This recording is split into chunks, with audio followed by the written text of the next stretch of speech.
नमस्कार, मैं हूं राज ठाकुर आपके साथ। बुलेटिन की शुरुआत करते हैं और आपको सीधे लिए चलते हैं कच्छ, जहां पर पीएम नरेंद्र मोदी क्या कुछ कह रहे हैं, सुनते हैं। झूठे दिलासे देते रहे। आज जब देश ने यह ऐतिहासिक कदम उठा लिया तो यही लोग किसानों को भ्रमित करने में जुट गए हैं। मैं अपने किसान भाई बहनों से फिर एक बार कह रहा हूं, बार बार दोहराता हूं कि उनकी हर शंका के समाधान के लिए सरकार 24 घंटे तैयार है। किसानों का हित पहले दिन से हमारी सरकार की सर्वोच्च प्राथमिकताओं में से एक रहा है।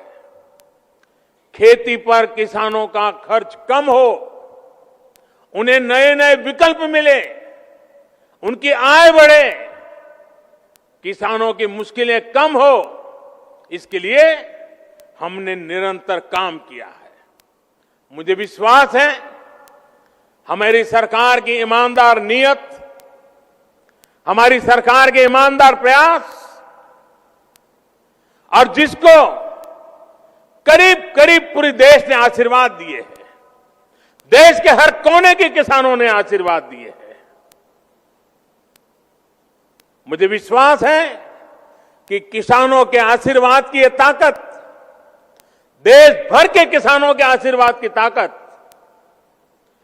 जो भ्रम फैलाने वाले लोग हैं, जो राजनीति करने पर तुले हुए लोग हैं, जो किसानों के कंधे पर बंदूकें फोड़ रहे हैं, देश के सारे जागरूक किसान उनको भी परास्त करके रहेंगे। भाइयों बहनों, इसी के साथ मैं फिर एक बार कच्छ को अनेक अनेक बधाई देता हूं। अभी कुछ देर में जब मैं यहां आया हूं तो रणोत्सव के प्रति मेरा आकर्षण तो रहता ही है। कच्छ की विरासत, यहां की संस्कृति को नमन कर रहे एक और कार्यक्रम रणोत्सव का भी हिस्सा लूंगा। फिर से एक बार थोड़ा उस पल को जीने का प्रयास करूंगा। कच्छ के विश्व प्रसिद्ध व्हाइट डेजर की यादें भी अपने साथ फिर एक बार आज दिल्ली ले चला जाऊंगा। कच्छ विकास की नई ऊंचाइयां छूता रहे, मेरी हमेशा यही कामना रहेगी। मैं फिर एक बार आप सबको बहुत बहुत बधाई देता हूं, बहुत बहुत शुभकामनाएं देता हूं, बहुत बहुत आभार।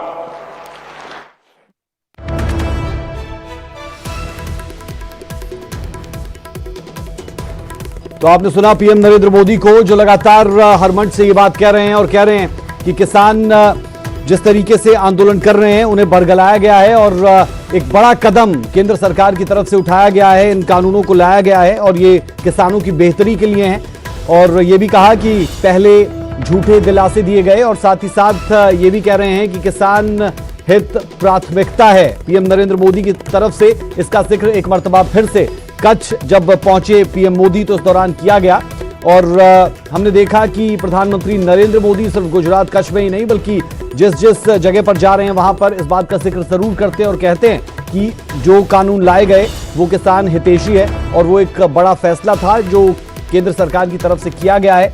और लगातार इस बात पर भी जोर दे रहे हैं कि किसान हित प्राथमिकता है, किसानों में भ्रम फैलाया गया है। प्रधानमंत्री नरेंद्र मोदी की तरफ से ये बातें आपने सुनी अभी अभी। प्रधानमंत्री नरेंद्र मोदी को आप लाइव सुन पा रहे थे, जिस दौरान उन्होंने कहा कि कुछ लोग भ्रम फैला रहे हैं। हम लगातार देख रहे हैं कि मुलाकातों का दौर जारी है।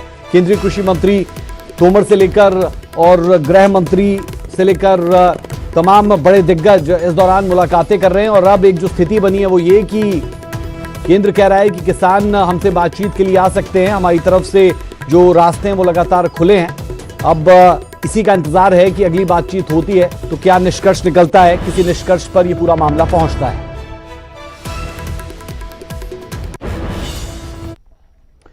और अब किसान आंदोलन से जुड़ी बड़ी खबर। किसान संगठनों की बैठक लगातार जारी, करीब 3 घंटों से बैठक चल रही है। कृषि कानूनों को लेकर मंथन हो रहा है, सरकार से बातचीत को लेकर मंथन। शाम 5 बजे अगली रणनीति का ऐलान किया जाएगा। जी हां, शाम 5 बजे का इंतजार यहां पर जरूर रहने वाला है क्योंकि किसान संगठनों की बैठक लगातार पिछले 3 घंटे से चल रही है। कृषि कानूनों को लेकर मंथन हो रहा है, सरकार से बातचीत को लेकर मंथन हो रहा है और शाम 5 बजे अगली रणनीति का ऐलान किया जाएगा। ये बड़ी और अहम खबर आपको दे दें कि पिछले 3 घंटे से ये बैठक चल रही है और इस बैठक के बाद 5 बजे का जो समय होगा उसमें कुछ चीजें निकल सकती है, उसका इंतजार जरूर रहेगा।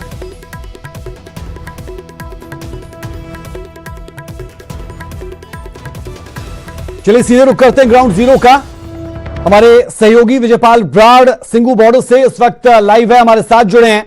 विजय, जानना चाह रहे हैं कि स्थिति क्या है। एक तरफ किसान संगठनों की बैठक चल रही है, उस बैठक के निष्कर्ष का इंतजार भी जरूर रहेगा क्योंकि लगातार इस बाबत बात हो रही है कि इसका सोल्यूशन क्या है, किस तरफ ये पूरा आंदोलन बढ़ रहा है। क्या अपडेट अभी निकल रही है? बिल्कुल राज, जैसे हम अभी सुन रहे थे प्रधानमंत्री को, वो कह रहे हैं कि इनको गुमराह किया गया है या इनको वर्गलाया गया है। वो पहले दिन से जो भी कहते रहे, लेकिन यहाँ पे जो माहौल है, ये सिंगू बॉर्डर पे हम मौजूद हैं। आप इसका नज़ारा देखें, यहाँ पे जैसे लोग डटे हुए हैं, किसान संगठन है, उनकी मीटिंग चल रही है अभी और उन्होंने स्पष्ट कर दी है एक बात बड़ी क्लियर बोल दी है कि यस और नो, अगर आप हाँ या ना में बात करोगे तो हम रेडी हैं और उसके अलावा हमें कुछ मंजूर नहीं है। अभी जो मीटिंग हुई है वो सिर्फ पंजाब की जो किसान जथेबंदियां हैं उनकी मीटिंग हुई है, लेकिन अभी एक जो नेशनल लेवल की इनकी कमेटी बनी हुई है उनकी मीटिंग होनी है थोड़ी देर में और उसके बाद वो बताएंगे कि क्या उनकी आगे की रणनीति रहती है। लेकिन अभी तक जो हमारी किसानों से बात हुई है, जो किसान लीडर हैं, बलबीर सिंह राजेवाल हैं, डॉक्टर दर्शन पाल हैं या बलदेव सिंह सिरसा है, गुरनाम सिंह चडूनी है, ये अभी कुछ देर के लिए मीटिंग से बाहर आए और इन्होंने एक बात कही है कि हम कोई प्रपोजल नहीं देंगे। जैसे इस तरह की बातचीत चल रही थी कि सरकार कह रही है कि आप प्रपोजल दो, लेकिन उन्होंने कहा कि हम प्रपोजल नहीं देंगे। सरकार अगर अपनी तरफ से कुछ इनिशिएटिव लेती है तो वो हमें बताएं, फिर उस पर हम डिस्कस करेंगे और फिर उसके बाद देखेंगे कि आगे हमने क्या डिसीजन लेना है। लेकिन अभी क्योंकि मीटिंग जो हुई है वो पंजाब की किसान जथेबंदियों की हुई है, इसके बाद राज मीटिंग होनी है जो नेशनल लेवल पे इनकी पूरे बाकी सारी स्टेट्स की जथेबंदियां हैं। उसके बाद फिर ये आगे का कोई फैसला लेंगे कि आगे की रणनीति क्या रहने वाली है। लेकिन एक चीज किसानों ने स्पष्ट तौर पर बोल दी है, या पहले दिन से वो कह रहे हैं कि हमें ये बिल रद्द करने के अलावा कुछ भी मंजूर नहीं है। एक चीज और गुरनाम सिंह चडूनी ने जो अभी बोली उसमें उन्होंने ये कहा कि केंद्र सरकार इन तीनों कानूनों को रद्द कर दे और एक नया कानून लेकर आए। वो एक नया कानून केंद्र सरकार लेके आ सकती है, ये तजवीज उन्होंने दी है कि उसमें बताएं उन्होंने क्या कुछ करना है। तो इस तरीके की अभी बातें इस मीटिंग में हो रही है। अभी फाइनल जब इनकी नेशनल लेवल की जो किसान संगठन है उनकी मीटिंग होगी, उसके बाद स्पष्ट हो पाएगा या क्या रणनीति का ऐलान करना है, वो उसके बाद ये स्पष्ट करेंगे कि आगे की रणनीति क्या रहने वाली है। बिल्कुल विजय, आप ग्राउंड जीरो पर मौजूद है, लाजमी है कि कुछ लोगों से भी आपकी बात हो रही होगी और जो किसान संगठन है उनके नेता है जिनका जिक्र आपने किया भी। यहाँ पर सबसे इंपॉर्टेंट पॉइंट ये है कि सरकार की तरफ से, हमने कृषि मंत्री को कल भी सुना, उनकी तरफ से कहा गया कि किसान आए और आकर हमसे बातचीत करें, हमारे दरवाजे हमेशा खुले हैं। लेकिन किसान भी ये कह रहे हैं कि वो आमंत्रित करें और हम आएंगे। तो जो ये दूरी है, कहीं ना कहीं इस दूरी को भरना भी बेहद जरूरी है, तभी किसी निष्कर्ष पर पहुंच पाएंगे। और शायद जो बीते हम 2-3 हफ्ते से ट्रेंड देख रहे हैं वो ये कि कहीं ना कहीं निष्कर्ष पर पहुंचने की तरफ दोनों तरफ से कोशिशें हो रही है। और क्या जो आम लोग वहां पर है, जो वहां पर किसान पहुंचे हैं, वो इस स्थिति को समझ पा रहे हैं, भांप पा रहे हैं कि वो चाहे केंद्र सरकार हो चाहे किसान हो, एक निष्कर्ष पर जरूर पहुंचना चाहते हैं। बिल्कुल राज, जितने लोग इस आंदोलन में शामिल हो रहे हैं, अभी भी यहाँ पे क्या सिस्टम है कि कुछ लोग अब आ जाते हैं, फिर उसके बाद कुछ लोग वापस चले जाते हैं, फिर गांव से दूसरी ट्रालियां आ जाती हैं, फिर दूसरे लोग वापस चले जाते हैं। इस तरह का माहौल है। ये सिंगू बॉर्डर की मैं तस्वीरें साथ साथ आपको फिर दिखाना चाहूंगा कि कैसे लोग यहाँ पे ट्रालियों में, पूरा एक तरफ जो रोड है वो पूरी जाम है, एक तरफ ट्रैफिक चल रहा है और इसके बिल्कुल ठीक यहाँ पे एक इधर फैक्ट्री है जहाँ पे किसान संगठनों की मीटिंग होती है और वहीं पे मीटिंग हो रही है। लोग तो ये सोचते हैं कि केंद्र सरकार जल्द से जल्द कोई कदम उठाए और इस मसले को हल करे ताकि उसके बाद वो इत्मीनान से अपने घर वापस जा सके। लेकिन अभी जिस तरीके का माहौल चल रहा है उसको देख के गौरव ये नहीं लगता कि ये मसला इतनी जल्दी हल होने वाला है, क्योंकि लोग क्या सोचते हैं और सरकारें क्या सोचती है या किसान संगठन क्या सोचते हैं, उसमें बड़ा अंतर होता है और पहले दिन से ये अंतर नजर भी आ रहा है। अब किसान कह रहे हैं कि बिल रद्द करने के अलावा कुछ भी मंजूर नहीं है, सरकार कह रही है कि हम इसमें संशोधन कर देते हैं लेकिन हम बिल रद्द नहीं करेंगे। किसानों ने यह भी तजवीज़ दी कि आप ये बिल रद्द कर दो, एक नया बिल ले आओ, लेकिन उस पर पूरा मंथन करने के बाद और जो संशोधन आप बोल रहे हो उसमें जोड़ देना। इस तरीके की चर्चाएं अभी राज हो रही हैं, लेकिन हाँ, हर कोई ये ज़रूर चाहता है कि इसका जल्द से जल्द सोल्यूशन हो और ये सोल्यूशन बातचीत के जरिए भी हो सकता है। लेकिन अब सरकार कह रही है कि आप अपना प्रपोजल दो और किसान कह रहे हैं कि सरकार हमें प्रपोजल दे या सरकार पहले कोई बयान दे, उससे पता चलेगा कि किसानों की आगे की रणनीति क्या रहेगी। सो अभी हम ये ज़रूर कह सकते हैं कि कुछ जल्दबाजी होगी अगर हम ये सोचेंगे या ये कहेंगे कि अभी इस मसले का एकदम से हल हो जाएगा। लेकिन जैसे जैसे अगले दिनों में ये मीटिंग्स होगी, बातचीत आगे बढ़ेगी, तो हो सकता है इसमें कुछ ना कुछ कोई हल निकल सके। चलिए विजय, अभी के लिए बहुत बहुत शुक्रिया, लेकिन लगातार आपके पास आते रहेंगे, अपडेट्स आपसे लेते रहेंगे ग्राउंड जीरो की, क्या वहां पर चीजें चल रही है, क्या किसान नेता और जो आम किसान वहां पर पहुंचा है वो सोचता है और केंद्र सरकार की क्या कोशिशें हैं, वो तमाम पहलू हम आपको लगातार दिखाते रहेंगे। तो कुल मिलाकर बातचीत का जो दौर है वो लगातार चल रहा है और बातचीत से किसी निष्कर्ष पर पहुंचने के लिए जो कोशिश है वो लगातार हो रही है।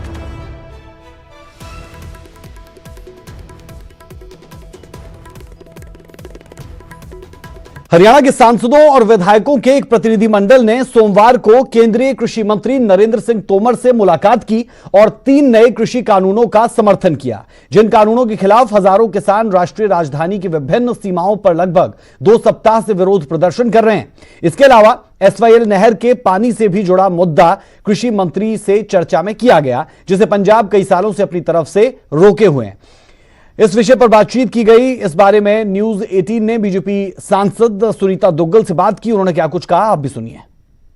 कृषि कानून को लेकर किसान आंदोलन कर रहे हैं, दिल्ली बॉर्डर पर किसान बैठे हैं। कल भाजपा के सांसदों ने कृषि मंत्री से मुलाकात की है, इस मुलाकात में क्या बातें रखी हैं इस पर बात करेंगे। हमारे साथ सिरसा की सांसद सुनीता दुग्गल हैं। मैडम, कल सभी सांसद मिले, क्या बातचीत हुई?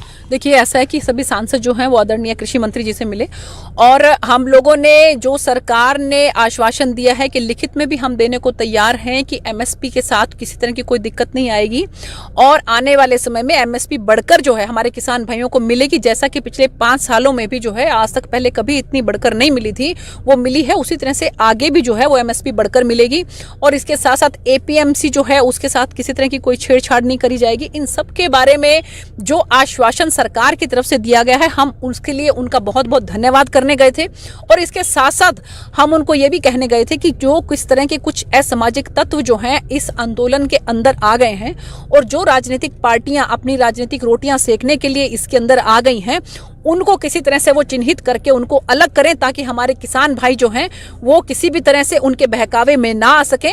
और हमारे किसान भाइयों को आप खुले दिल से बुलाइए, उनके साथ वार्ता कीजिए और उनके साथ जो भी संभव हो सके उनकी सहायता करने की कोशिश कीजिए। इस बात का आश्वासन हमारे कृषि मंत्री जी ने दिया और उन्होंने कहा कि आप ये देखिए कि हमारी सरकार के दरवाजे 24 घंटे हमारे किसान भाइयों के लिए खुले हैं। तो मैं भी जो है आग्रह करना चाहूंगी हमारे किसान भाइयों से कि आपने नोटिस किया होगा कि हमारे सिरसा लोकसभा की अगर मैं बात करूं तो जितना मुआवजा करोड़ों रुपयों का हमारे सिरसा लोकसभा में मिला है, इतना पूरे हरियाणा में कहीं पर नहीं मिला। और जो किसान निधि योजना के तहत 6,000 रुपया हमारे किसान भाइयों के चेक जो हैं वो उनके खाते में गए हैं, उनसे यहाँ के किसान भाइयों को बहुत तसल्ली है। आप याद करें उस समय को आप लोगों ने, मीडिया ने भी बहुत बढ़ चढ़कर दिखाया था कि किस तरह से 2-2 रुपए के 4-4 रुपए के चेक जो है हमारे किसान भाइयों के साथ जिस तरह का मजाक पिछली सरकारों ने किया था। तो हमारी सरकार जिस तरह से किसान भाइयों के लिए काम कर रही है उसमें और भी अच्छा काम करे, इस बात के लिए हम उनको जो है वो आग्रह करने गए थे और साथ के साथ जो MSP पर और APMC के लिए जो उन्होंने आश्वासन दिया उसके लिए धन्यवाद करने गए थे। सिरसा से नकुल जसूजा, न्यूज़ 18। उधर SYL के मुद्दे पर दीपेंद्र हुड्डा का कहना है कि दोनों मामले अलग अलग है, दोनों को एक दृष्टि से कतई न देखा जाए।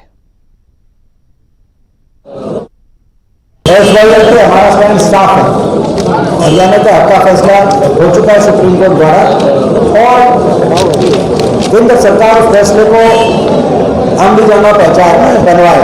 जिम्मेदारी केंद्र सरकार की, मोदी सरकार की, जो फैसला सुप्रीम कोर्ट ने दिया है उस फैसले के माध्यम से जो है राजीव गंगोपाल अकाउंट के आधार पर जो फैसला हुआ था, मगर ये किसान की फसल का मूल्य और ये कृषि बिल है जिससे किसान के भविष्य में खतरे की बातें मंडरा रहे हैं, ये अलग मुद्दा है। ये मुद्दा अलग है, इस पर पूरा देश से किसान एकजुट है। ये मुद्दा अलग है, एसवाईएल का मुद्दा अलग है। तो मैं समझता हूँ कि अगर कोई जो है इन दोनों मुद्दों को एक दृष्टि से एक साथ देखने में वक्त एक छोटे से ब्रेक का, ब्रेक के उस पार कुछ और अहम खबरें के बाद आपका स्वागत है। करनाल और मोहाली में हुए सड़क हादसे में 4 किसानों की मौत हो गई। करनाल में 2 किसानों ने दम तोड़ा तो मोहाली में भी 2 किसानों की जान चली गई। ये किसान दिल्ली आंदोलन से वापस लौट रहे थे। ये रिपोर्ट देखें।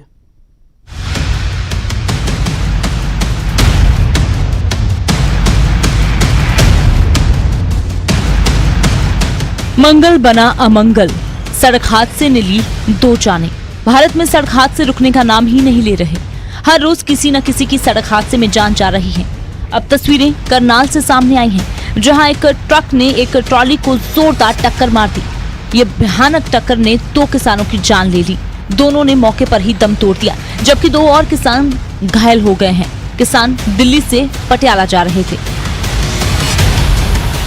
साढ़े 2 किसान साथियों की ਡੈਥ ਹੋ ਗਈ, ਬਾਕੀ 6-7 ਨੂੰ ਗੰਭੀਰ ਸੱਟਾਂ ਲੱਗੀਆਂ ਹੋਣੀਆਂ ਹਨ ਤੇ ਬਾਕੀ 3-4 ਨੋਰਮਲ ਸੱਟਾਂ ਲੱਗੀਆਂ ਹਨ। ਇਹ ਪਿੱਛੋਂ ਕੈਂਟਰ ਆ ਰਹੀ ਸੀਗੀ, ਉਹਨੂੰ ਨੀਂਦ ਆਈ ਹੋਈ ਸੀਗੀ ਡਰਾਈਵਰ ਨੂੰ, ਉਹਨੇ ਇੱਕੋ ਲਖਤ ਆ ਕੇ ਟਰੈਕਟਰ और ट्राली ਦੇ ਵਿੱਚ ਠੋਕੀ। ऐसी ही दर्दनाक घटना मोहाली में भी हुई है, जहां छोटे हाथी और ट्रक के बीच में जबरदस्त टक्कर हुई। इस हादसे में भी 2 किसानों की जान चली गई और घटना में 6 और किसान घायल हो गए हैं, जिनको अस्पताल में भर्ती करवाया गया है। ये किसान भी दिल्ली से ही परत रहे थे। अस्पताल में जो दाखिल हैं किसान, उनका हाल जानने के लिए हेल्थ मिनिस्टर बलबीर सिद्धू भी पहुंचे। ਘਰਾਂ ਚੱਲੇ ਦੇ ਜੀ, ਕਿੱਥੋਂ ਆਏ ਸੀ? ਦਿੱਲੀ ਦੇ। ਹਾਂਜੀ, ਦਿੱਲੀ ਰਹਿੰਦੀ ਦਿੱਲੀ ਕਿਸਾਨ ਵੀ? ਅੱਛਾ ਜੀ, ਕਦੋਂ ਗਏ ਸੀ? ਪਰਸੋਂ ਗਏ ਤੇ ਜੀ। ਅੱਛਾ ਜੀ, ਕਾਹਦੇ ਨਾਲ ਹੋਇਆ, ਕਾਹਦੇ ਨਾਲ ਐਕਸੀਡੈਂਟ? ਪਤਾ ਨਹੀਂ ਕਾਹਦੇ ਗੱਲ ਹੋਇਆ। ਤੁਸੀਂ ਕਾਸਤੇ ਸੀ? ਟੈਂਪੂ ਮਾਤੇ ਜੀ। ਹਾਂਜੀ, ਟੈਂਪੂ ਮਾ ਜੀ। ਕਿੰਨੇ ਕੇ ਜਣੇ ਸੀ? 9 ਬੰਦੇ थे जी। 9 बंदे। हादसों का कारण तेज रफ्तारी रहा हो या कोहरा, लेकिन 4 जिंदगियां खत्म हो गईं, जिसके साथ ही हंसते खेलते परिवारों में भी मातम छा गया है।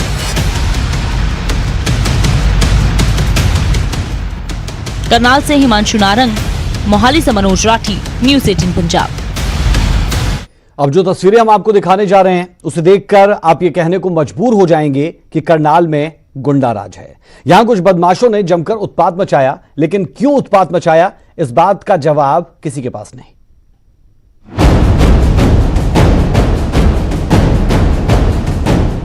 करनाल में बदमाश बेखौफ हैं, ऐसा क्यों कह रहे हैं? चलिए अब आपको इसकी तस्वीरें भी दिखाते हैं। तस्वीरों में आप साफ देख सकते हैं कि किस तरीके से यहाँ मारपीट की गई, तोड़फोड़ की गई। डंडे, गंडासी, तलवारें, इस तरीके से हथियार यहाँ मारपीट के लिए इस्तेमाल किए गए। तस्वीरें पुरानी सब्जी मंडी की हैं, जहाँ कुछ युवक बैठे थे। तभी 20-25 युवक और आते हैं, मारपीट करते हैं और तोड़फोड़ कर फरार हो जाते हैं। जिन लड़कों के साथ मारपीट हुई, उनके मुताबिक जो लोग उनको मारने के लिए आए थे, उनके साथ उनका कोई झगड़ा नहीं था। वो किसी और को मारने आए थे, पर उन्होंने इनको अपना निशाना बनाया और मारपीट कर फरार हो गए।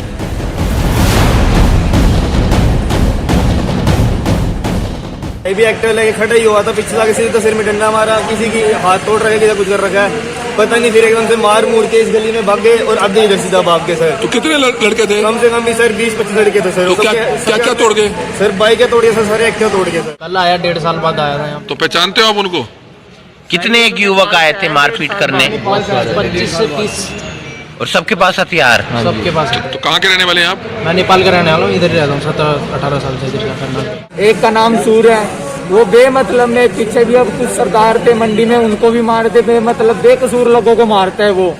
और ये जो मंडी में अपने आप कुछ ये लोग हैं जो रेडी लगाते हैं, इन पे सब पे अपना वो हुक्म चलाता है सारों पे। कहाँ के रहने वाले हैं? ये रहने वाले तो ये मेरे को नहीं पता, रहते मंडी में रोज हैं। फिलहाल पुलिस ने मामला दर्ज कर जांच शुरू कर दी है। तस्वीरें पुलिस के पास हैं। अब देखना होगा कि आखिर कब तक इन बदमाशों को पुलिस सलाखों के पीछे पहुंचाती है।